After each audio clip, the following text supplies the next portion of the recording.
ବାହାରକୁ ଗଲେ ଯାହା ବାପା ମା ନିଜେ ଯାଇ କିଛି ଆସିବେ। ରାଜା ରାଣୀ ଯାଇକି ପହଞ୍ଚିଲେ, ଦେଖିଲା ପିଲା ଗଲାବେଳେ ରୋଷେଇ ମାରି ରଖିଛନ୍ତି। ଆଉ 3 ଦିନ ଖାଇବା ପିଇବା କରିକି ରଖେଇଲେ। ପଚାରିଲେ ତୁମେ ପିଲା ଏଠୁ କେମିତି ଆଇଲେ? ନା ପିଲା ଯଜ୍ଞ କରୁଥିଲୁ, ଆମେ ଯଜ୍ଞରୁ କେମିତି ଯେ ଉଠିକି ପଳେଇ ଆସିଛୁ ଆମେ ମାଲୁମ ନାହିଁ। ପିଲାକୁ ପଚାରିଲେ ସେ ବାବା ଜଣେ ଆମକୁ ଏମିତି ପଳେଇ ଆସିଲେ। ପିଲାକୁ ଧରିକି ଆସିଲେ।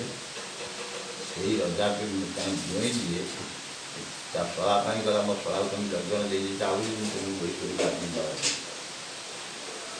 ଗୋଳି ମାରିଛି ରଜାଙ୍କ ଆଗରେ, ବନ୍ଧୁକରୁ ପାଣି ବାହାରେ। ସେ ଯାଇ ଘର ପାର କରି ତାର ଦନ୍ତ ହାତ ହେଲା।